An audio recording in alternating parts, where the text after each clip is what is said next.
privilège d'avoir avec nous l'entraîneur de BC4 en boccia et qui est entraîneur depuis 2015, César Nicolai, avec nous. Bonjour César, comment vas-tu? Salut Benoît, ça va bien, ça va bien. Alors, merci de prendre le temps de répondre à nos questions concernant ton désir de devenir un entraîneur. Alors, qu'est-ce qui t'a attiré à devenir un entraîneur de boccia et d'entraîner des athlètes en situation de handicap?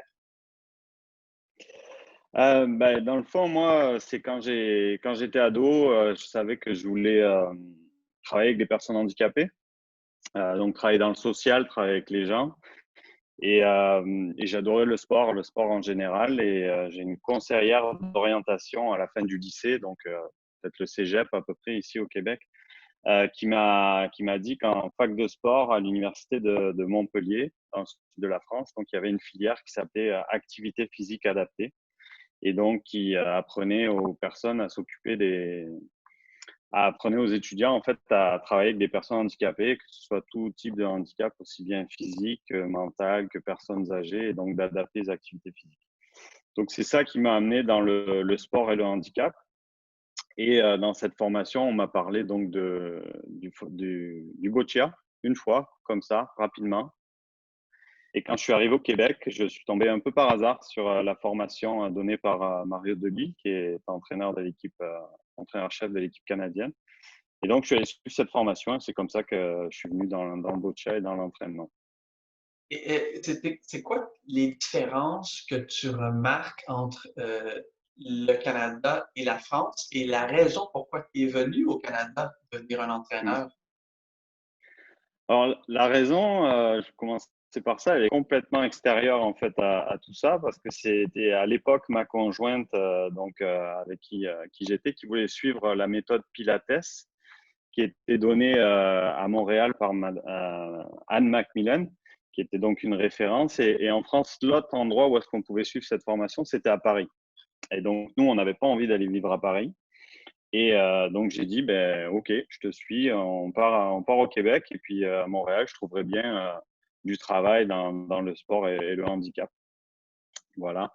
Et les différences, on pourrait en parler longtemps, mais c'est vrai, ici, il y a la formation en kinésiologie qui est un peu l'équivalent de ma formation universitaire. Par contre, ça reste très général, c'est plus sur l'entraînement physique, c'est moins spécifique au handicap. Ça commence, je pense, dans le milieu universitaire à venir un peu plus, là, des spécialités dans le handicap.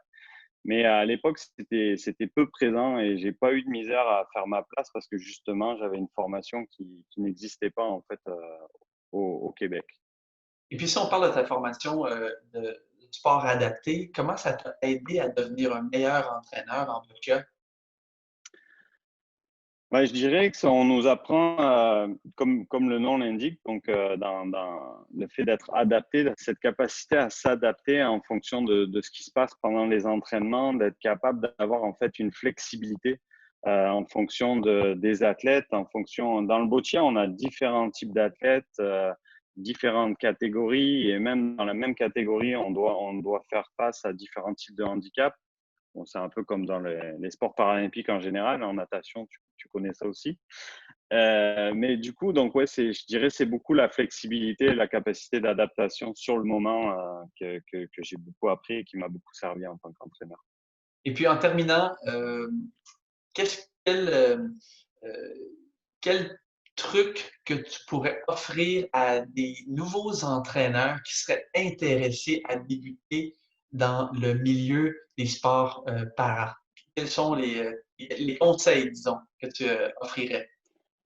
Alors, il y en a un essentiel que je suis en train de vivre en ce moment en lien avec la crise du Covid, c'est de ne pas s'oublier. C'est très facile quand on travaille avec des personnes handicapées d'être là pour eux, de s'occuper d'eux et de tout donner pour eux, et de se dire que c'est la priorité parce que déjà, c'est des personnes qui ont des handicaps, donc tu veux être là, tu veux leur offrir tout ce qui va leur permettre de s'épanouir. Et donc, du coup, on a tendance un petit peu à nous, les entraîneurs, à se mettre sur un second plan et à s'oublier. Ça m'est arrivé dans le passé, et de plus en plus maintenant, je dirais qu'il faut d'abord s'occuper de soi-même pour ensuite pouvoir s'occuper des autres. Donc, c'est d'avoir un bon équilibre et une bonne balance dans sa vie entre vie professionnelle et vie personnelle. Ben, c'est bien gentil. Merci d'avoir partagé avec nous, César. On vous souhaite la meilleure des chances à vous et à toute l'équipe en préparation pour les Jeux de Tokyo 2021. On va vous suivre et on va vous appuyer. À bientôt. Avec plaisir. Merci.